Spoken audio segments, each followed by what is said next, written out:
So hello, मेरा नाम है अभिषेक और स्वागत करता हूं बच्चों आप सभी का हमारे इस प्यारे से खूबसूरत से प्लेटफॉर्म पे जिसका नाम है जेआर कॉलेज। तो यार कैसे हो आप सभी लोग? आई होप आप लोग एकदम बढ़िया होंगे, आप लोग की पढ़ाई एकदम बढ़िया चल रही होगी बच्चों। ठीक है, जैसा कि आपको पता है हमने हमारे इस प्लेटफॉर्म पे शुरू किए हुए हैं 12th केमिस्ट्री के लेक्चर्स, सही है, जहाँ पर हम आप लोग को हर एक चैप्टर्स पढ़ा रहे हैं बच्चों। आपके 12th केमिस्ट्री के काफ़ी सारे चैप्टर्स हमने ऑलरेडी कंप्लीट किए हुए हैं और कुछ चैप्टर्स हमारे बाकी है बच्चों, क्या कर सकते हैं। ठीक है, सही है। तो बच्चों हमने जितनी पॉसिबिलिटी हो सकती थी आपको पूरे साल पढ़ाया है, सही है। अगर आपको बाकी के सब्जेक्ट्स पढ़ने हैं, जैसे अगर आपको बायोलॉजी पढ़ना है, अगर आपको फिजिक्स पढ़ना है, अगर आपको मैथ्स पढ़ना है बच्चों, तो इन सब के जो प्लेलिस्ट है बच्चों, इन सब के चैप्टर्स की जो प्लेलिस्ट है वो आप लोग को हमारे चैनल की ही प्लेलिस्ट सेक्शन में मिल जाएगी। आपको सिर्फ हमारे चैनल पे जाना है, वहाँ पे आपको होम दिखेगा, होम के एकदम राइट साइड में आपको प्लेलिस्ट दिख रहा होगा, सही है। स्क्रॉल करोगे तो दिखेगा, वहाँ पे आप लोगों को हर एक सब्जेक्ट की प्लेलिस्ट मिलेगी बच्चों, सही है। तुम प्लेलिस्ट को खोलिए और बाकी के सब्जेक्ट्स भी पढ़िए। बाकी के सब्जेक्ट पूरे कंप्लीटेड है, सिर्फ केमिस्ट्री ही बचा था इस ईयर, जो हम लोगों ने काफ़ी एंड में शुरू किया, काफ़ी मतलब बाद में शुरू किया बच्चों। ठीक है, फिर भी मैंने जितना पॉसिबल हो सकता था बच्चों उतने पॉसिबल लेसन आपके कंप्लीट करवाए हैं। सही बात है, सही बात है। ठीक है, तो बच्चों आई होप आप लोग इन लेक्चर्स को देख रहे होंगे। उसके साथ ही साथ मैंने बच्चों लाइव सेशंस भी शुरू करवाए हैं, लाइव रिविजन्स भी शुरू करवाए हैं, और मैं ही बच्चों आप लोग को बायोलॉजी और केमिस्ट्री ले रहा हूँ लाइव रिवीजन में, सही है। जहाँ पर हम लोग ट्राई कर रहे हैं बच्चों कि हर एक चैप्टर आपका कंप्लीट कराया जाए, हर एक चैप्टर आपका रिवाइज करके कंप्लीट कराया जाए, सही है। तो जो चैप्टर मैंने आपको पढ़ाया नहीं है लेक्चर वाइज में, वो भी मैं आपका रिवीजन करवाऊंगा। वहाँ पर जो मेन टॉपिक होंगे उस लेसन के, जो ज़्यादा चांसेस हैं एग्जामिनेशन में पूछे जा सकते हैं बच्चों, उन टॉपिक्स को हम लोग डिटेल में बात करेंगे, सही बात है, क्योंकि हमारे पास लिमिटेड टाइम होता है ना, वहाँ पे 2 घंटे का लिमिटेड टाइम होता है। तो उन टॉपिक्स को हम लोग थोड़ा डिटेल में डिस्कशन करेंगे। बाकी जो लेसन्स मैंने पढ़ाए हैं बच्चों, उन लेसन्स का पूरा रिवीजन आपको मिलेगा, सही है। तो पूरा केमिस्ट्री कंप्लीट होगा, सही बात है। अगर यहाँ नहीं हुआ तो लाइव में तो जरूर होगा, लाइव में पूरा केमिस्ट्री कंप्लीट होगा, इसकी टेंशन बिल्कुल भी नहीं लेना है आप सभी बच्चों को, समझ में आई बात? ठीक है, तो बच्चों हम जितना मेहनत हो सकता है अपनी तरफ से उतना मेहनत कर रहे हैं। रोज वीडियोस बन रहे हैं, रोज वीडियोस अपलोड हो रहे हैं, सही बात है। ठीक है, रोज लाइव सेशन चल रहे हैं हमारे चैनल पर। मैंने भी कई सारे बायोलॉजी के लाइव लिए और केमिस्ट्री का लाइव भी लेने वाला हूँ आज ही कल में, सही है। तो कई सारे लाइव सेशन लेक्चर्स आप लोग के लिए बन रहे हैं। तो आपको बस क्या करना है बच्चों, अपनी तरफ से एफर्ट्स लगाने हैं, अपनी तरफ से मेहनत जारी रखनी है। आप लोग के लिए मोस्ट इंपॉर्टेंट क्वेश्चन सीरीज भी हम लोगों ने शुरू किए यही, इसीलिए, सही बात है। तो इस चीज़ों का भी आपको फ़ायदा उठाना है and you have to stay focused. आपको पढ़ाई करते रहनी है बच्चों, क्योंकि आपका एग्जामिनेशन बहुत करीब है, सही है, बहुत करीब है। 1 मंथ सिर्फ बचा है गिन चुन के, अगर हम लोग बात करें तो काफ़ी ज़्यादा नज़दीक आपकी एग्जामिनेशन है। आपको अच्छे से एग्ज़ाम देना है, एक मौका है आप सभी के पास, सही है। तो इस मौके को व्यर्थ जाने नहीं देना है, वेस्ट जाने नहीं देना है। जितना एफर्ट्स आपकी तरफ से हो सकता है उतना एफर्ट्स आपको लगाना है अपनी तरफ से, चलेगा? ठीक है, क्लियर है बच्चों? सो बात करें 12th केमिस्ट्री की, तो हम लोगों ने शुरू किया हुआ है एक बहुत ही इंटरेस्टिंग चैप्टर जिसका नाम है बच्चों केमिकल काइनेटिक्स, सही है। केमिकल काइनेटिक्स की बातें हमने शुरू की है भैया, सही है। ऑलरेडी 5 लेक्चर अवेलेबल हैं हमारे इस लेक्चर के, इस चैप्टर के, सही है। तो अगर आप लोगों ने नहीं देखा है तो उन चैप्टर्स को भी देखेंगे, उन लेक्चर्स को भी जाकर देखेंगे इसके पहले, सही बात है। तभी आपको चीज़ें थोड़ा बेटर तरीके से समझ में आएंगी। What I am trying to say, कि अगर आप चीज़ें शुरू से देखते हो ना, अगर आप एंड से शुरू से स्टोरी समझते हो तो आपको कहानी अच्छे समझ में आती है। अगर आप एंड का 1-2 चीज़ें देखोगे तो शायद आपको चीज़ें नहीं समझ में आएंगी। और अगर आप डायरेक्ट यही लेक्चर आज देखने के लिए आए हो तो आप सभी का स्वागत है बच्चों। अगर आपको वीडियो स्लो फील होता है तो आप स्पीड भी इंक्रीज कर सकते हो 1.5x की स्पीड से, इससे आपका भी समय बचेगा और आप फास्ट तरीके से रिवाइज कर सकते हो। जो बच्चे रिवीजन कर ले उनके लिए तो उनको स्पीड में ही देखना है, सही बात है। ठीक है, जो नहीं रिवाइज नहीं कर रहे, पहली बार देख रहे हैं बच्चों, उनको आराम से चीज़ें देखनी है। सिर्फ देखना नहीं है, उसके साथ साथ आप लोग को अपनी बुक में चीज़ों को लिखना है। सिर्फ आपको स्क्रीन में देखो, मैं टाइम देता हूँ यहाँ पे नोट डाउन करने के लिए, so you have to pause the video. ये कोई लाइव सेशन तो है नहीं, सही है, रिकॉर्डेड वीडियो है ना, तो you have to pause the video और फिर आप उन चीज़ों को अपने बुक में उतारिए जो भी चीज़ें मैं एक्सप्लेन कर रहा हूँ, सही बात है। ठीक है, चलेगा बच्चों। सो आज के इस लेक्चर में हम लोग डिस्कस करने वाले हैं एक बहुत ही इंपॉर्टेंट टॉपिक, जो है आपका फर्स्ट ऑर्डर रिएक्शन। किसका? प्रेशर का। यहाँ पे लिखना चाहिए था ऑफ प्रेशर, तो चलो कोई बात नहीं, समझ लोगे आप लोग, ठीक है। तो हम लोग बात करेंगे बच्चों फर्स्ट ऑर्डर रिएक्शन। अब देखो, फर्स्ट ऑर्डर रिएक्शन का एक्सप्रेशन ऑलरेडी हमने स्टडी किया था, पर वो सॉल्यूशंस के लिए था, वहां पे हम लोग कॉन्सेंट्रेशन यूज कर रहे थे। यहां पे हम लोग बात करेंगे बच्चों प्रेशर की। अब प्रेशर किन मॉलिक्यूल्स के लिए हम लोग यूज करते हैं बच्चों? गैस मॉलिक्यूल्स के लिए यूज करते हैं। तो अगर आपकी रिएक्शन में कोई गैस मॉलिक्यूल आ रहा है या फिर गैस मॉलिक्यूल्स की रिएक्शन है और उनका first order rate of the reaction निकालना है हमें, तो उसका एक्सप्रेशन आज के इस छोटे से वीडियो में, वीडियो को ज्यादा लंबा नहीं खींचूंगा, मैं पहले ही बता रहा हूं, ठीक है, क्योंकि मुझे पता है आपके एग्जाम्स चल रहे हैं। सो बच्चों वीडियो को ज्यादा लंबा नहीं करूंगा, मैं छोटे छोटे टॉपिक्स पढ़ाऊंगा, उन टॉपिक्स को पढ़ा के फिर मैं बंद कर दूंगा लेक्चर, चलेगा? तो आज इस एक्सप्रेशन को हम लोग सीखेंगे, समझेंगे प्यार से। उसके बाद कुछ न्यूमेरिकल्स भी है बच्चों मेरे पास, उन न्यूमेरिकल्स को भी सॉल्व करेंगे आज की इस वीडियो में और देखेंगे कि कौन सी पॉसिबिलिटीज हैं। जो मैं न्यूमेरिकल सॉल्व कराऊंगा वो आपके टेक्स्ट बुक के ही हैं और वैसे ही न्यूमेरिकल्स आपको आपके बोर्ड एग्जाम में भी देखने के लिए मिलेंगे, ठीक है? वैसे ही न्यूमेरिकल्स आपको आपके बोर्ड एग्जाम में देखने के लिए मिलते हैं। तो न्यूमेरिकल्स पे भी ध्यान देना, जो भी चीजें मैं सिखाऊंगा उन पे भी आपको ध्यान देना है, चलेगा? ठीक है, तो स्टार्ट करें बच्चों आज की इस वीडियो को। चलो स्टार्ट करते हैं, ये है हमारा लेक्चर नंबर 3। एक और चीज बता देता हूं, अगर आपको कोई डाउट रहेगा बच्चों तो आप आ सकते हो मेरे इंस्टाग्राम पे, ये मेरे इंस्टाग्राम की आईडी है, आप यहां पर आकर अपने डाउट्स क्लियर करवा सकते हो, चलेगा? ठीक है, so let's start today's lecture, जहां पे हम लोग पढ़ेंगे फर्स्ट ऑर्डर रिएक्शन, किसके लिए? फॉर गैस मॉलिक्यूल के लिए, और यहां पे हम उनका प्रेशर कैलकुलेट करेंगे। बात समझ में आई बच्चों? ठीक है, तो चलो आ जाओ, बढ़ते हैं आज के इस लेक्चर में आगे की तरफ। आ जाओ, क्या है expression for the first order reaction in terms of pressure. अब देखो, अब तक हम ध्यान से सुनेंगे, यहां से आपका लेक्चर थोड़ा सा शुरू हो रहा है, तो आगे की चीजें आप ध्यान से सुनेंगे, ठीक है? देखो, अभी तक हमने जो इक्वेशन पढ़ा था, कौन सा इक्वेशन था? अभी तक हम लोग ने जो इक्वेशन पढ़ा था बच्चों, वो क्या था? वो था आपका k is equal to 2.303 divide by t, फिर यहां पे आता था log to the base 10 concentration of A0 divide by concentration of AT after time t, यानी ये आपका जीरो टाइम पे इनिशियल वाला initial concentration, this is a final concentration. ये एक्सप्रेशन बच्चों हमने लास्ट कुछ लेक्चर्स में पढ़ा है, सही है, और ये आज भी काम आने वाला है, इसलिए मैं इसको मिटाऊंगा नहीं। बट आपने ये एक्सप्रेशन पहले लास्ट के कुछ लेक्चर्स में पढ़ा था, कहाँ पे? इंटीग्रेटेड रेट लॉ जब हम लोग पढ़ रहे थे फर्स्ट ऑर्डर रिएक्शन का, तो वहां पे मैंने आप लोग को ये प्रूफ करके दिखाया था कि आखिरकार ये होता कैसे है, बनता कैसे है। बट बच्चों अगर आप यहां पे देखो तो ये ए की कॉन्सेंट्रेशन की बात हो रही है और ए टी की भी कॉन्सेंट्रेशन की बात हो रही है, मतलब यहां पे जो आपका रिएक्टेंट मॉलिक्यूल है उसकी कॉन्सेंट्रेशन की बात हो रही है।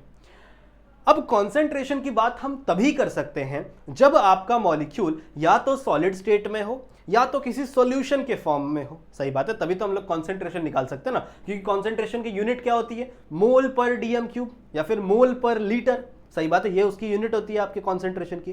तो मतलब हम लोग देख रहे हैं कि 1 लीटर पानी में या फिर 1 लीटर सॉल्वेंट में कितना सारा आपका आप कह सकते हो सॉल्यूट मिला हुआ है, that is nothing but a concentration. अगर ज्यादा सॉल्यूट होगा तो हायर कॉन्सेंट्रेटेड, अगर कम सॉल्यूट होगा तो कम कॉन्सेंट्रेटेड। ये तो बात हो रही थी बच्चों आपके सॉल्यूशन वाले मॉलिक्यूल की, लिक्विड वाले मॉलिक्यूल की। नाउ इफ सपोज, अगर, ध्यान से सुनो, अब यहां पे केस आता है बच्चों, अगर जो आपकी रिएक्शन हो वो गैस मॉलिक्यूल में हो रही हो, तब क्या करोगे? मान लो बच्चों आपकी एक रिएक्शन है ना, कंसिडर अ रिएक्शन, एक रिएक्शन कंसिडर करो। सपोज दैट बच्चों आपका ए जो अवेलेबल है गैसियस फॉर्म में, ये जब टूटता है या फिर ये जब बनता है, कुछ तो फॉर्मेशन हो रहा है यहाँ पे, रिएक्शन प्रोसीड हो रही है बच्चों, तो यहाँ पे 2 चीजें बनती हैं, एक आपका बी और एक आपका सी। समझ रहे हो? ध्यान से सुनो बच्चों, मैंने क्या कहा कि आपका ए मॉलिक्यूल है, किसमें प्रेजेंट है बच्चों? देखो यहाँ पे मैंने जी लिखा है, G is nothing but a gaseous state. तो किस स्टेट में है बच्चों? ये गैसियस स्टेट में है। जब ये रिएक्ट करेगा, जब ये टूटेगा, इन द सेंस यहाँ पे 2 चीजें बन रही, तो मतलब इसका कुछ ना कुछ ब्रेक होने वाला है। तो जब ये टूटेगा बच्चों तो यहाँ से 2 मॉलिक्यूल बनते हैं, एक बी और एक सी, और दोनों ही किस फॉर्म में है बच्चों? गैसियस फॉर्म में है। अब आप सभी को पता है कि अगर आपका मॉलिक्यूल गैसियस फॉर्म में होता है बच्चों, तो सो इन दैट कंडीशन आप यहां पर कॉन्सेंट्रेशन यूज नहीं कर सकते, इसके लिए आपको यूज करना पड़ेगा प्रेशर। हम लोग किसका यूज करेंगे बच्चों? प्रेशर। तो हम बात करेंगे प्रेशर ए की, समझ रहे हो? ए के प्रेशर की बात करेंगे, क्योंकि कॉन्सेंट्रेशन भी हम लोग रिएक्टेंट का ही लेते थे, इसीलिए इसी तरीके से जो प्रेशर है वो भी हम लोग सिर्फ और सिर्फ रिएक्टेंट का ही देखेंगे, क्योंकि इसी पे आपका rate of the reaction depend है, इसी पे आपके रेट, मतलब रिएक्शन का रेट क्या करता है बच्चों? डिपेंड होता है। बात समझ में आ रही है? ठीक है, क्लियर है यहां तक? चलो let's move and let's proceed how can we solve this reaction. Now suppose that यहां पे मैं लिख रहा हूं बच्चों ए की कॉन्सेंट्रेशन, यहां पे मैं लिख रहा हूं कॉन्सेंट्रेशन तो नहीं, प्रेशर की बात हो रही है। नाउ इनिशियल की बात हो रही है बच्चों। इनिशियली जब रिएक्शन शुरू हुई होगी तो मान लो ए का प्रेशर होगा ए नॉट। सपोज दैट ए का प्रेशर होगा बच्चों ए नॉट, और इसका प्रेशर कुछ भी नहीं होगा, 0 0, क्योंकि ये फॉर्म ही नहीं हुए। जब रिएक्शन शुरू हुई है, मतलब शुरू हो रही थी, तो उस टाइम पे आपके प्रोडक्ट तो बने ही नहीं है ना। वहां पे सिर्फ नेचर में उस पॉट में क्या एग्जिस्ट करता है जहां पे आप रिएक्शन कर रहे हो, वहां पे सिर्फ और सिर्फ आपका रिएक्टेंट एग्जिस्ट करता है। तो इसको मैं कहूंगा बच्चों, इसको हम लोग कहूंगा P यानी ए नॉट। ठीक है, ये क्या हो जाएगा बच्चों आपका ए नॉट। ए नॉट इसका इनिशियल प्रेशर हो गया, कंसिडर दैट। सही बात है। एंड आफ्टर टाइम टी यानी फाइनल मतलब क्या है आपका, आफ्टर टाइम टी मतलब कुछ समय बाद। मान लो ये जो बी और सी थे जो अभी तक 0 0 थे ना, मान लो बच्चों कुछ समय बाद ये दोनों जो है बच्चों ये x बन गए। कितने बन गए? x बन गए। तो अब फाइनल कॉन्सेंट्रेशन कितनी होगी रिएक्टेंट की? ये होगी आपकी ए नॉट माइनस एक्स। क्या मैं सही हूं? सही। क्या बच्चों बताओ मैं सही हूं? ये क्या होगा आपका ए नॉट माइनस एक्स। इसका बेस्ट एग्जांपल मैं देता हूं, समझ लो। मान लो मेरे पास 10 चॉकलेट थी। ठीक है, मान लो मेरे पास इनिशियली जब मैं आया यहां पर घूमते घूमते तो मेरे पास 10 चॉकलेट थी। अब उस 10 चॉकलेट में से 3 चॉकलेट मेरे से राहुल सर ने ले लिया। राहुल सर बोले नहीं भाई मेरे को चॉकलेट चाहिए, तो 3 चॉकलेट राहुल सर ने ले लिया। तो आफ्टर दैट मेरे पास कितनी चॉकलेट बची? तो मैं बोल सकता हूं ना कि 10 मेरे पास थी और 3 राहुल सर ने ले ली, तो 10 - 3 जो आंसर आएगा वही चॉकलेट मेरे पास बचेगी। कहने का मतलब समझ रहे हो? इसी तरीके से बच्चों कि इनिशियली इसकी कॉन्सेंट्रेशन ए नॉट थी और इसकी कॉन्सेंट्रेशन कुछ भी नहीं थी, मतलब इसका प्रेशर कुछ भी नहीं था, इसका प्रेशर ए नॉट था। बट आफ्टर दैट इसका कुछ एक्स प्रेशर जनरेट हुआ, वी डोंट नो दैट कि इसका प्रेशर कितना है। तो इसका प्रेशर अब कितना बचेगा बच्चों? अब इसका प्रेशर रहेगा ए नॉट माइनस एक्स। क्या आपको इतनी चीज समझ में आई है? हाँ बच्चों, क्या आपको इतनी चीज समझ में आई है? क्या मुझे वापस समझाना पड़ेगा? क्या मुझे वापस समझाना पड़ेगा? क्या आपको इतनी चीज समझ में आई है कि ये है आपका ए नॉट मतलब प्रेशर। अब देखो, चलो ठीक है, ए नॉट को हम लोग लिखते हैं पी आई से, प्रेशर है ना, इसको मैं डिनोट करता हूं बच्चों पी आई से। पी आई मतलब प्रेशर एट इनिशियल पॉइंट। ठीक है, तो यहां पे क्या हो जाएगा आपका, यहां पे क्या हो जाएगा आपका, this will become P I minus x.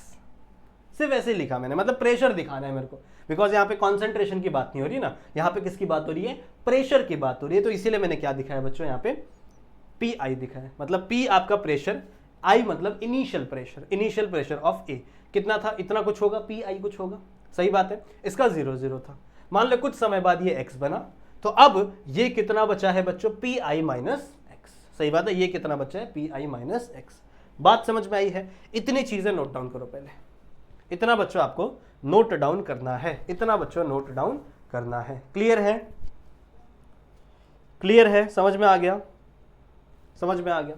Now अब अगर मैं पूछूं आपसे कि चलो बच्चों बताओ कि P ऑफ A कितना होगा, मतलब प्रेशर ऑफ A कितना होगा आफ्टर टाइम T। ये जो P ऑफ A है ना बच्चों, ये बात हो रही है किसकी?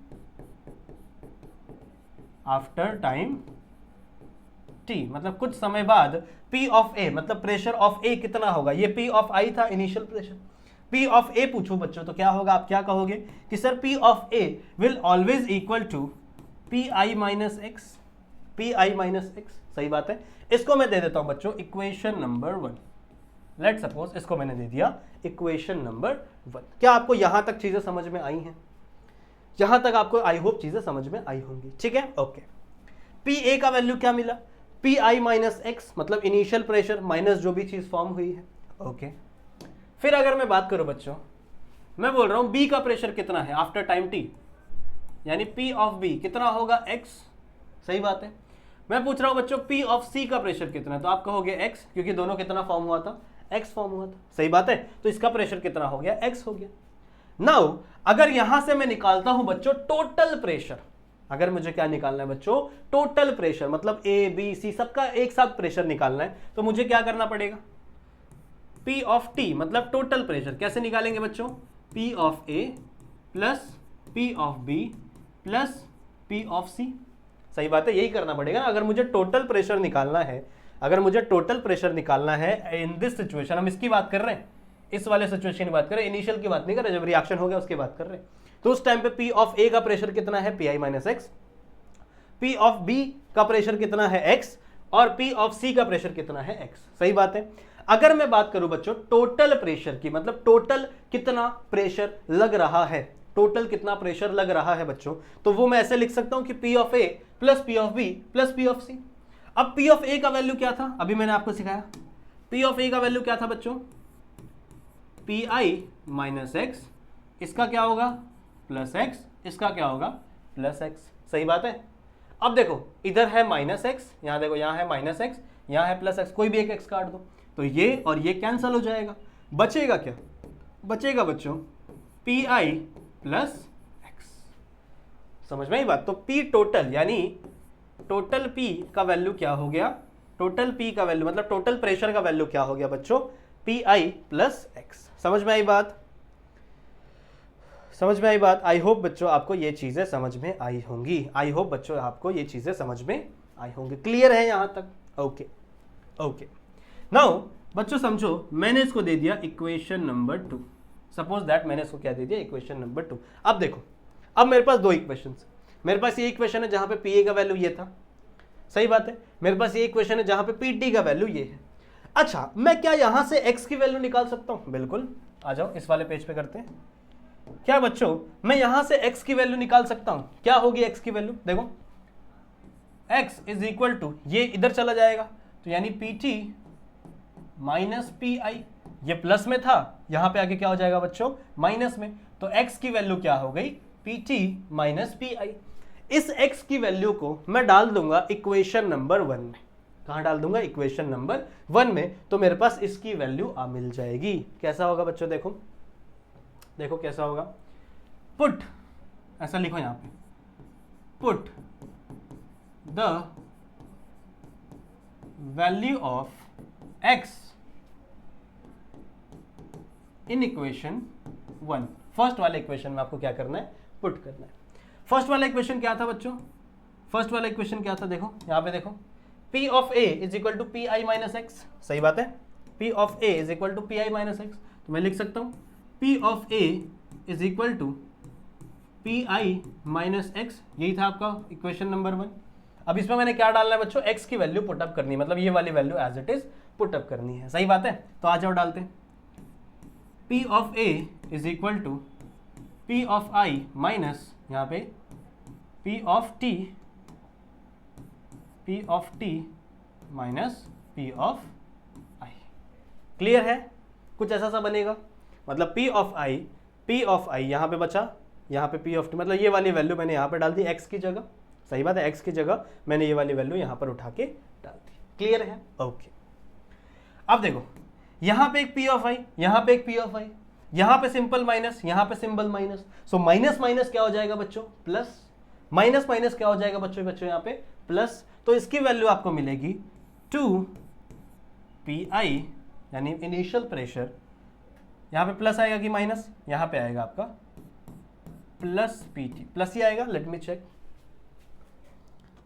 क्या आएगा बच्चों, नहीं माइनस आएगा, sorry I am so sorry, यहाँ पे माइनस, हाँ माइनस साइन ही है ना वैसे भी, यहाँ पे आ जाएगा बच्चों P of I minus P of T, तो ये मिल गया आपका P ऑफ A का वैल्यू। क्या आपको इतना समझ में आया है? Give this equation as equation number 3। सही बात है, इसको मैंने क्या दे दिया बच्चों, इक्वेशन नंबर 3। क्या आपको ये चीज समझ में आई है? यहां तक समझ में है? एक बार रिपीट करूं, नहीं समझ में आया तो एक बार रिपीट करता हूं। सुनो हम लोग क्या फाइंड कर रहे हैं, अभी आगे भी एक्सप्रेशन है वैसे वो खत्म नहीं हुआ वहां पे, पर मैं सोच रहा हूं आपको एक बार रिपीट करवा देता हूं ताकि चीजें थोड़ी सी बेटर हो जाए आपके लिए। सो हम लोग क्या फाइंड कर रहे हैं बच्चों, यहाँ पे we are trying to find expression of first order reaction. हम लोग फर्स्ट ऑर्डर रिएक्शन की बात कर रहे हैं। मैंने आपको ये भी बताया बच्चों कि जब भी आप फर्स्ट ऑर्डर रिएक्शन की बात करो तो यहाँ पे x की वैल्यू 1 होगी, y की वैल्यू 0। ये x की वैल्यू की बात नहीं हो रही है, ये कौन सी x की वैल्यू है बच्चों? जो आपके रेट ऑफ द रिएक्शन में ऊपर लगता है coefficient, that is the x, वो उस x की वैल्यू है। तो फर्स्ट ऑर्डर रिएक्शन में हम लोग बात कर रहे हैं इन टर्म्स ऑफ प्रेशर। हम लोग किसकी बात कर रहे हैं बच्चों? प्रेशर। अभी तक हमने ये वाला इक्वेशन फाइंड आउट किया था, अभी तक जितना भी इक्वेशन हम लोग ने सॉल्व किया है उसमें ये वाली चीज हमने सॉल्व की हुई है। सही बात है। चलो मान लो इसको मैंने दे दिया इक्वेशन नंबर ए, इसको ए दे देता हूं बिकॉज ये भी अपने काम की है, ये भी अपने काम की इक्वेशन है। सुनो, ओके फिर मैंने क्या बोला, ये तो भैया कॉन्सेंट्रेशन, ये तो भैया किसके लिए है? सॉल्यूशन के लिए है। अगर कोई सॉल्यूशन में आपको rate of the reaction find करना है फर्स्ट ऑर्डर रिएक्शन का, सो उसके लिए ये वाली इक्वेशन थी। But we are trying to find the gases, हम लोग सॉल्यूशन की बात ही नहीं कर रहे, हम लोग गैसेस की बात कर रहे हैं बच्चों। तो गैसेस के लिए आपको प्रेशर यूज करना पड़ेगा, बिकॉज गैस की हम लोग कभी भी कॉन्सेंट्रेशन की बातें नहीं करते, गैस में हमेशा हम लोग प्रेशर की बात करते हैं। सही बात है। तो यहां पे for example this is the reaction जहां पे ए गैस जब टूटेगा तो यहां पे दो गैस बनेगी, एक बी गैस और एक सी गैस। सही बात है। अगर मैं बात करूं बच्चों इनिशियली, तो इनिशियली आपका सबसे ज्यादा कंसंट्रेशन कितना होगा? ए का कंसंट्रेशन ज्यादा हो गया, तो इसको मैंने लिखा, नाम लिखा पी ऑफ आई। सही बात है। इसको नाम क्या लिखा मैंने बच्चों? P of I. P of I का मतलब क्या हो गया? आपकी initial pressure. P of I क्या हो गया? आपका इनिशियल प्रेशर। इनिशियली ये बने ही नहीं थे तो इनका प्रेशर 0 होगा। आफ्टर टाइम टी, कुछ समय बाद ये मान लो बच्चों एक्स एक्स बन गए, ये भी एक्स बन गया, ये भी एक्स एक्स बन गए ये लोग, ठीक है। और ये कितना बचेगा फिर? P I minus x. ये क्या बचेगा बच्चों? आपका पी आई माइनस एक्स। सही बात है। तो मतलब आपके पी ऑफ ए यानी ए का कॉन्सेंट्रेशन आफ्टर टाइम टी क्या हो जाएगा? P I minus x. ये आपकी इक्वेशन नंबर 1 बन गई थी। नाउ आफ्टर दैट मैंने क्या बोला? पी ऑफ बी क्या है? एक्स, और पी ऑफ सी भी क्या है? एक्स। मैंने क्या किया बच्चों? प्रेशर को टोटल कर दिया, मतलब टोटल प्रेशर क्या हो जाएगा? P of A plus P of B plus P of C, तीनों को प्लस किया तो यहाँ पे ये एक्स और ये एक्स कैंसिल हो गया, तो मतलब पी टोटल यानी टोटल प्रेशर को टोटल प्रेशर की आपको एक इक्वेशन यहाँ पर मिलती है। सही है। टोटल प्रेशर की एक इक्वेशन आपको यहाँ पर देखने के लिए मिलती है। बात समझ में आई? ओके ठीक है। टोटल प्रेशर यहाँ पे मिल गया आप लोग को। फिर मैंने क्या बोला बच्चों कि इस प्रेशर को मैं थोड़ा सा चेंज कर सकता हूं, मतलब यहां से मैं x की वैल्यू निकाल सकता हूं, बिल्कुल निकाल सकता हूं। अगर आप यहां से x की वैल्यू निकालना चाहोगे तो बस आपको इसको यहां पे शिफ्ट करना पड़ेगा, मतलब p ऑफ i को क्या करना पड़ेगा? इस तरफ शिफ्ट करना पड़ेगा। सही है। तो ये क्या हो जाएगा? p of t minus p of i is equal to x। यही बना, p of t minus p of i is equal to x। सही बात है। फिर मैंने क्या बोला? इस x की वैल्यू को आप पुट कर दो इक्वेशन नंबर 1 के अंदर। कहां पुट कर दो? इक्वेशन नंबर 1 के अंदर। तो जब आप इक्वेशन नंबर 1 में पुट करोगे, कुछ ये आपका इक्वेशन नंबर 1 था, यहां पे x की वैल्यू को मैंने पुट किया। सही बात है। तो देखो पी आई माइनस माइनस था, माइनस माइनस प्लस, माइनस क्या हो गया यहाँ पे? पीटी। ये आपकी इक्वेशन अभी तक बनी है। सही बात है। तो मतलब आपके पास इनिशियल प्रेशर भी है। इनिशियल प्रेशर क्या हो गया? अब देखो यहाँ पे आपके पास दो चीजें मिल गई बच्चों। क्या क्या मिला? लिखो, रुको कौन सा कलर ले? हाँ चलो, अब यहां से लिखो, नेक्स्ट पेज पे लिखते, एक और पेज लेते। अब आपके पास क्या क्या मिला है? यू गॉट इनिशियल प्रेशर है आपके पास। इनिशियल प्रेशर क्या होता है बच्चों? P of I. P of I is the initial pressure. अब आपको फाइनल प्रेशर भी हमने ढूंढ के निकाल दिया। फाइनल प्रेशर भी हमने ढूंढा। क्या था बच्चों आपका final pressure? 2 P of I minus P of T. यही था जो हमने फाइंड किया, 2 P of I minus P of T. अब बस कुछ नहीं करना है, इन चीजों को आपको फॉर्मूला में पुट करना है। फॉर्मूला क्या है आपका? फॉर्मूला क्या है? K is equal to 2.303। यहां पे क्या आता है आपका? टाइम। सही है। यहां पे क्या आता है आपका? टाइम। फिर log टू द बेस 10। ऊपर क्या आता है? Initial concentration. ऊपर क्या आता है बच्चों आपका? Initial pressure. यहाँ पे प्रेशर है तो यहाँ पे आप क्या लिखोगे? इनिशियल प्रेशर डिवाइड बाय आपका final pressure. Initial pressure divide by final pressure. सही है। ठीक है। तो इनिशियल प्रेशर आपके पास वैल्यू दी हुई है और फाइनल प्रेशर की वैल्यू भी है आपके पास। ठीक है। तो बस आपको क्या करना है? सॉल्व लिख देना है। सो K is equal to 2.303 divide by T। यहाँ पे आ जाएगा बच्चों आपका log to the base 10। Initial pressure क्या है? P of I divide by final pressure क्या है? 2 P of I minus P T। ये this is the final equation for your first order reaction. This is the final equation. आप लिखो यहाँ पे, this is the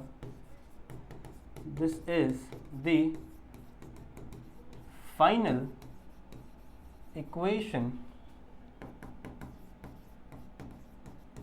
for the first order reaction, ऊपर लिख दूं, इन टर्म्स ऑफ प्रेशर। समझ में आया क्या? बताओ, समझ में आ गया? समझ में आ गया बच्चों? समझ में आ गया? आई होप बच्चों आपको ये इक्वेशन समझ में आई हो। ठीक है, आई होप आपको ये इक्वेशन समझ में आई हो। क्लियर है? स्क्रीनशॉट लेंगे या फिर नोट डाउन करेंगे बच्चों? इसका स्क्रीनशॉट ले लो पहले, लास्ट वाला पेज है, ले लिया? इसका स्क्रीनशॉट ले लो, ले लिया? ओके, इसका भी स्क्रीनशॉट ले लो। डन? ठीक है, बहुत सही। चलो अब आगे चल के बच्चों हम लोग कुछ न्यूमेरिकल सॉल्व करते हैं। आ जाओ, यहाँ पे हमें कुछ न्यूमेरिकल्स की बातें करनी है अब। चलो आओ, देखो न्यूमेरिकल सॉल्व करने से पहले मुझे आपको कुछ बातें बतानी है। सुनो, अगर मान लो आपको t½ की वैल्यू कभी भी दी हो, हम लोग बात कर रहे हैं बच्चों हम न्यूमेरिकल्स की। सुनो, we are talking about numerical की, और न्यूमेरिकल्स में रुक जाओ, पहले स्पेलिंग याद रखना, न्यूमेरिकल। ओके, अब हम लोग बात कर रहे हैं बच्चों न्यूमेरिकल में आपको किन किन चीजों का ध्यान रखना है। पहली बात, इफ आपको t½ की वैल्यू दी गई है, ठीक है, अगर आपको t½ की वैल्यू दी गई है किसी भी इक्वेशन में, तो तुरंत जैसे ही आप t½ को देखोगे ना, आप k कैलकुलेट कर लोगे। आप क्या कैलकुलेट करोगे? सबसे पहले k कैलकुलेट करोगे। कैसे करोगे? मैंने आपको इक्वेशन बताया है, t½ is equal to 0.693 divide by k। 0.693 है कि 0.639 है, चेक कर लेना, बट ऐसा ही आपका इक्वेशन है k का। So with the help of this equation बच्चों आप डायरेक्टली क्या करोगे? k का वैल्यू निकाल लोगे, और इस फिर k को आप मान लो आपसे पूछा गया कि बताओ इनिशियल कॉन्सेंट्रेशन क्या है या फिर फाइनल कॉन्सेंट्रेशन क्या है, तो ऐसा कुछ अगर क्वेश्चन पूछा गया आपसे तो आप वहां पर ये k की वैल्यू यूज करोगे, क्योंकि वहां पर आपको k की वैल्यू दी नहीं जाएगी। अगर आपको t½ दिया हुआ है तो आपको k की वैल्यू नहीं मिलेगी। सो आपको k कैसे फाइंड करना है? With the help of this equation. आपको सबसे पहले क्या फाइंड करना है? k। इसी तरीके से अगर आपको k दिया हुआ है, अगर बच्चों इसी तरीके से अगर आपको क्या दिया हुआ है? k की वैल्यू दी गई है, ठीक है, k की वैल्यू दी गई है, तो आप क्या फाइंड करोगे? तुरंत t½ फाइंड करोगे with the help of this equation. कुछ नहीं करना है, इसको यहां डाल दो और इसको यहां डाल दो, वाइस वर्सा, बस इसको यहां डाल दो, इसको यहां डाल दो, आपका इक्वेशन हो जाएगा। सही बात है? सही बात है। अच्छा, एक और चीज आपको ध्यान रखनी है, अगर बच्चों आपको इनिशियल कॉन्सेंट्रेशन नहीं दिया है, if initial concentration is not given, अगर इनिशियल कॉन्सेंट्रेशन दिया ही नहीं गया है तो आप क्या करोगे? आप हमेशा, मतलब A0 की वैल्यू, इनिशियल कॉन्सेंट्रेशन मतलब क्या? A0 की वैल्यू, तो आप हमेशा A0 की वैल्यू को 100 मानोगे। आप क्या मानोगे? 100 मानोगे। सही बात है। या फिर अगर आपसे बोला गया है कि चलो मान लो final concentration 60% of the initial concentration है, ऐसा क्वेश्चन है कि final concentration is the 60% of the initial concentration, तो मतलब फाइनल कॉन्सेंट्रेशन यानी आपका AT कितना है? 60%, यानी 60 इमेजिन कर लो, तो आपका A0 क्या हो जाएगा? 100 माइनस, क्योंकि परसेंट में बात हो रही है ना, और परसेंट 100 से ज़्यादा होता नहीं है। 100 से ज़्यादा परसेंट आता है किसी का? मेरा तो नहीं आया था, आपका आता है। तो 100 से ज़्यादा नहीं होगा तो 100 माइनस 60 कर देना, मतलब 40% आपका इनिशियल कॉन्सेंट्रेशन होगा। ये चीज़ों का आपको थोड़ा बहुत ध्यान रखना है। जब आप एग्जाम में क्वेश्चन सॉल्व करोगे तो कभी कभी बच्चों के दिमाग में ऐसा होता है कि बच्चे सोचते हैं यार इनिशियल कॉन्सेंट्रेशन तो दिया ही नहीं, अब दिया ही नहीं तो यार क्वेश्चन गलत होगा, हमारे क्या, हम तो सही होते हैं, हमको तो सब पढ़ाया हुआ है, हम तो सब आता है हमको, ऐसा बच्चे सोचते हैं। क्वेश्चन गलत होगा, हमको फ्री में मार्क्स मिलेंगे। नहीं, आपको ये चीज़ें याद रखनी है। कभी कभी ऐसा होगा कि आपको इनिशियल कॉन्सेंट्रेशन नहीं मिलेगा, सो आपको ये चीज़ें सॉल्व करनी है, और आपको लॉग लगेगा, लॉग टेबल लगेगा यहाँ पे। सही है, चलेगा? सॉल्व करें, आ जाओ, कुछ इक्वेशन सॉल्व करते, आ जाओ। सबसे पहला क्वेश्चन बच्चों, ऐसे क्वेश्चंस आपके बोर्ड एग्जाम में पूछे जाते हैं, सो प्लीज थोड़ा ध्यान से। क्या बोला है? द हाफ लाइफ, रुको पेन चेंज करने दो, okay. The half life of the first order reaction is 990 second. सही बात है। तो मतलब बच्चों, अगर मैं गिवन की बात करूं, क्या क्या दिया हुआ है, तो आपको दिया हुआ है टी हाफ की वैल्यू कितना है 990 सेकेंड, और हमेशा टाइम को सेकंड में ही लेना है, चाहे आपको टाइम मिनट में दिया हो, नहीं दिया हो, किसी भी फॉर्म में दिया हो, हार में दिया हो, घंटों में दिया हो, आपको हमेशा उसको सेकंड में ही लेना है, क्योंकि आपका जो फाइनल इक्वेशन है, आपका जो फाइनल इक्वेशन है वहां पे आपको सेकंड में ही टाइम पुट करना पड़ेगा। सही बात है, तो उसको कन्वर्ट कर लेना, कैसे करना है बताता हूं। सही है, देखो तो इन्होंने क्या कहा कि द हाफ टाइम, क्या बोला, the half life of the first order reaction is 990 second. Okay, if the initial concentration of the reaction is 0.08, ठीक है, अगर यहां पे क्या बोल रहा है इनिशियल कॉन्सेंट्रेशन, मतलब मान लो A नॉट कितना है 0.08 मोल पर डीएम क्यूब, ठीक है, मोल पर DM cube. what is the concentration would remain after 35 minute, मतलब T कितना होगा 35, मतलब T35 एक्चुअली में आपसे पूछा गया है जब टाइम आपका हो जाएगा 35 मिनट तो आपकी फाइनल कॉन्सेंट्रेशन कितनी होगी, मतलब you have to calculate AT कितना होगा। सही बात है, सही बात है, ये चीज़ें बच्चों आपको दी गई हैं, ये चीज़ें आपको गिवन दी गई हैं और इससे आगे चल के आपको सॉल्यूशंस करने हैं। सही बात है, ठीक है, इससे आगे चल के आपको सॉल्यूशन सॉल्व करना है, चलेगा, ठीक है। सो मैं यहाँ पे कैल्सी का यूज़ करूँगा बच्चों, आप प्लीज़ कमेंट ना करें क्योंकि मुझे थोड़ा फास्ट चलना है, मैं एक एक चीज़ें सॉल्व करने बैठ गया तो थोड़ा दिक्कत हो जाएगा, इसलिए मैं फ़ोन की कैल्सी सॉल्व कर लूँगा, ठीक है, चलेगा। तो देखो मैंने आपको क्या बोला कि जब भी आपको टी हाफ दिखे, क्या दिखे, एक सेकेंड, हाँ, जब भी आपको बच्चों टी हाफ दिखे what you have to calculate, you have to calculate की। सही बात है, क्योंकि इस इक्वेशन में आपको के लगेगा।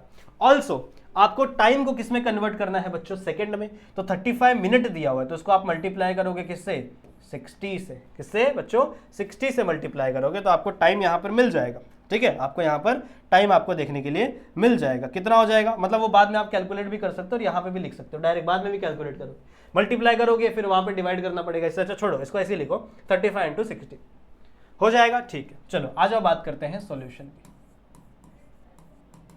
आ जाओ बात करते हैं बच्चों किसकी, सॉल्यूशन की। क्लियर है, सबसे पहले आप क्या फाइंड करोगे, सुनो, मैंने आपको बोला आपको टी हाफ दिया है तो डाल दो भाई k is equal to, simple है, ठीक है, k is equal to 0.693 divide by T1/2।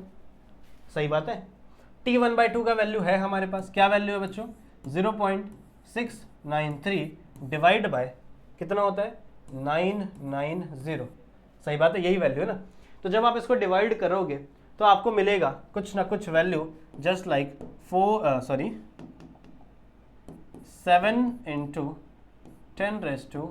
10⁻⁻⁴ second inverse. क्या मिलेगा आपको, क्योंकि k की वैल्यू क्या होती है, फर्स्ट ऑर्डर रिएक्शन है, फर्स्ट ऑर्डर रिएक्शन में k की वैल्यू हमेशा यूनिट क्या होती है बच्चों, सेकेंड इनवर्स। निकालना सिखाया है मैंने, ये मत बोलना आगे चल के, ठीक है। तो आपको k की वैल्यू मिल गई। नाउ लास्ट आपको क्या करना है, अब आपको यूज करना है बच्चों आपका इक्वेशन। आ जाओ नेक्स्ट पेज लेते हैं एक। Now we have the equation, क्या है बच्चों हमारी equation, k is equal to 2.303 divide by time log to the base 10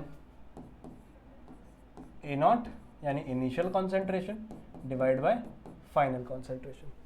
यही हमें फाइंड करना है। k की वैल्यू मिली, कितना मिला बच्चों 7 × 10⁻⁻⁴ is equal to 2.303 multiplied by t। t कितना है बच्चों आपका 35 × 60, यही था ना, 35 मिनट था ना, कितना था, हाँ 35 मिनट था, तो 35 × 60 आपका टाइम आ गया, divide by log to the base 10, यहाँ पे क्या आ जाएगा आपका a नॉट की कॉन्सेंट्रेशन कितनी दी थी 0.08। सही है, और यहाँ पे क्या आ जाएगा आपका AT, ये अपने को फाइंड करना है। सही बात है, ये क्या करना है बच्चों, अपने को फाइंड करना है। तो आई होप आपको इतनी चीजें समझ में आई हूँ, आई होप बच्चों आपको इतनी चीजें समझ में आई हूँ। अब कुछ नहीं करना है, पहले इस वैल्यू को कैलकुलेट करो, आपका ये पूरा वैल्यू कैलकुलेट करो। कैसे हो जाएगा, ये इधर जाएगा मल्टीप्लाई हो जाएगा, ये इधर आएगा डिवाइड हो जाएगा, देखो कैसे होगा, देखो ये इधर जाएगा तो कैसा हो जाएगा 7 × 10⁻⁻⁴ इंटू ये क्या हो जाएगा आपका 35 × 60 divide by 2.303 is equal to log to the base 10 और यहाँ पे क्या आ जाएगा 0.08 और कॉन्सेंट्रेशन ऑफ ए कुछ ऐसा है, कुछ ऐसा है बच्चों, ठीक है, concentration of A T. Clear है, क्लियर है, सही बात है। अब आपको क्या करना है, देखो इसको तो आप सॉल्व नहीं कर सकते आगे, इस वाली वैल्यू को।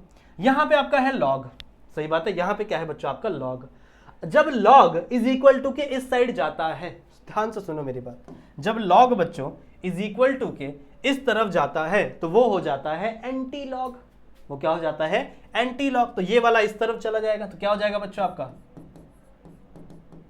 एंटी लॉग किसका 7 into 10⁻⁻4 into 35 into 60 divide by 2.303 और यहाँ पे क्या आ जाएगा 0.08 इंटू कॉन्सेंट्रेशन ऑफ ए।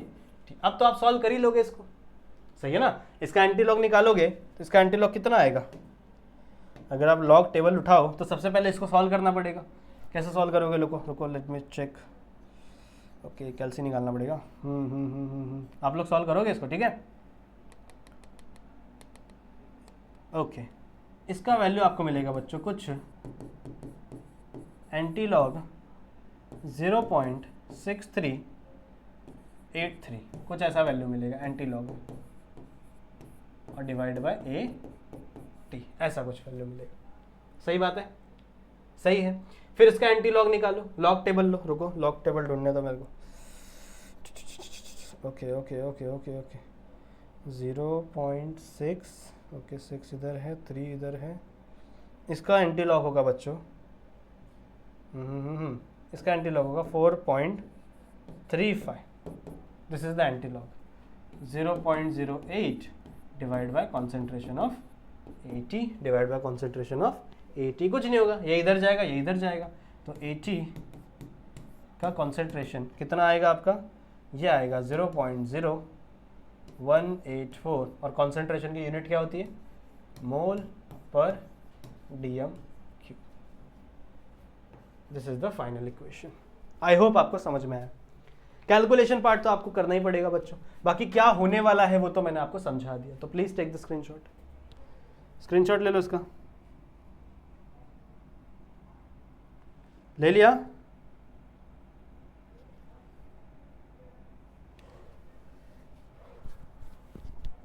ले लिया बच्चों। चलो आगे बढ़े।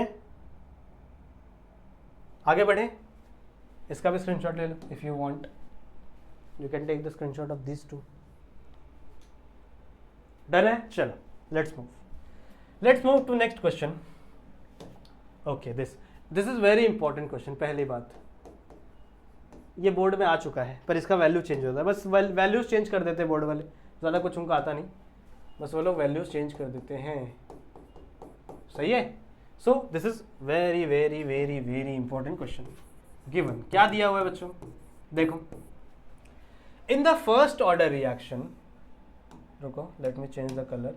इन the first order reaction 60% of the reactant decompose in 45 minute.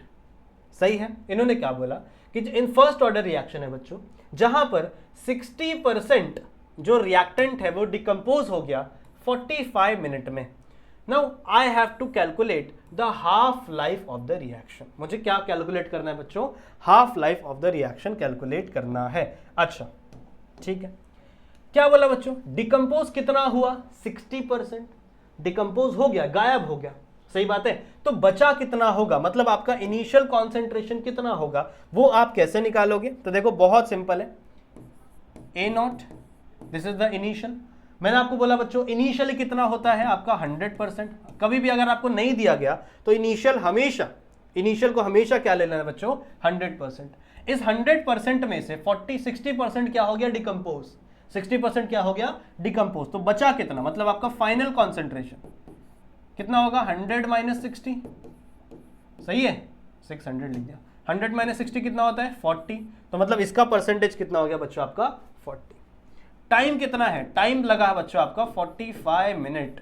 और मैंने आपको कहा है कि मिनट नहीं रखना है, मिनट को आप किस में कन्वर्ट करोगे सेकंड में। आप चाहे तो कर सकते हो, नहीं तो इसको डायरेक्ट सॉल्व करोगे तो भी चलेगा, ऐसा कुछ नहीं। क्लियर है। लेकिन अगर अलग अलग टाइम दिया गया, अगर मान लो यहाँ पे एक टाइम दिया, कोई और टाइम दिया रहता था, उसकी यूनिट सेम होनी चाहिए। अगर देखो यहाँ पे एक ही टाइम है तो 45 यूज करोगे तो भी चलेगा। Now what is the formula? Formula क्या है बच्चों? k is equal to 2.303 divide by क्या आएगा? t log to the base 10 concentration of A0 divide by concentration of AT। सही बात है। यहाँ से k की वैल्यू मिल जाएगी बहुत इजीली। देखो 2.303 divide by 45 log to the base 10, यहाँ पे क्या आएगा बच्चों? 100, यहाँ पे क्या आएगा आपका 40। तो 40 और 100 को डिवाइड करो तो कितना बचता है? 2.5 बचता है। यहाँ पे कितना बचेगा लास्ट आपका? 2.5। log 2.5 की वैल्यू क्या होती है बच्चों? 2.303 डिवाइड बाय 45। अगर मैं log निकालूँ, let me check the log। 2.5 okay, okay, तो इसकी वैल्यू होती है 0.3979। इसकी वैल्यू कितनी होती है बच्चों? 0.3979। Now this you have to calculate. इसको क्या करना पड़ेगा बच्चों? आपको कैलकुलेट करना पड़ेगा। आपने डायरेक्ट मिनट लिया है तो आपकी जो यूनिट होगी वो मिनट में नहीं आएगी, वो आपकी किस में आएगी? सेकंड में नहीं आएगी, मिनट में आएगी। सही बात है, मिनट इनवर्स। कैलकुलेट करो। 2.303 divide by 45 okay, multiplied by 0.397। Okay, so value मिली है 0.0204। ये मिनट में लिया था इसीलिए मिनट इनवर्स डायरेक्टली। ये किस में आ गया बच्चों? आपका मिनट इनवर्स। ओके, मतलब आपको k की वैल्यू मिल गई। अब अगर आपके पास k की वैल्यू है तो क्या आप हाफ लाइफ फाइंड कर सकते हैं? बिल्कुल कर सकते हैं। अगर आपके पास k की वैल्यू है बच्चों तो क्या आप हाफ लाइफ फाइंड कर सकते हैं? बिल्कुल। क्या हो जाएगा? t1/2 is equal to 0.693 divide by k की वैल्यू यानी 0.0204। सही है। तो यहां से जो भी वैल्यू आएगी, यहां से आता है आपका ऑलमोस्ट, एक सेकेंड, 0.393 डिवाइड बाय 0.2। ओके, तो यहाँ पे आएगा ऑलमोस्ट आपका 34। अब देखो ये भी आपने टाइम मिनट में लिया था तो ये वैल्यू भी आपकी किस में आएगी? मिनट में। समझ में आई बात? कितना लगा? 34 मिनट लगा। तो 45 मिनट लगा था 60% इनकम्पोज होने में, तो 34 मिनट लगा कितना बच्चों? आपका हाफ लाइफ होने में, हाफ लाइफ रिएक्शन कंप्लीट होने में। क्लियर है? समझ में आ गया? सो आई होप बच्चों आज की इस वीडियो में आपको चीज़ें समझ में आई होंगी। ये न्यूमेरिकल्स भी आपको समझ में आया होंगे, साथ ही के साथ जो मैंने डेरिवेशन आपको सिखाया है वो भी आपको समझ में आया होगा। इस लेसन से डेरिवेशन आते हैं एग्जाम में, कंफर्म है। इस लेसन से डेरिवेशन पूछे जाते हैं, तो डेरिवेशन करना है आप सभी बच्चों को। ठीक है, आई होप ये वीडियो आप लोगों को पसंद आया होगा बच्चों। तो वीडियो पसंद आया तो वीडियो को लाइक जरूर से कर देना। चैनल पे नए हो तो चैनल को सब्सक्राइब जरूर से कर दो। बाकी बच्चों में मिलता हूँ आप लोगों से ऐसे ही एक और वीडियो में, जहाँ पे हम लोग और भी कई सारी चीज़ें डिस्कस करेंगे। तब तक के लिए आप अपना ध्यान रखना and keep studying. Bye bye.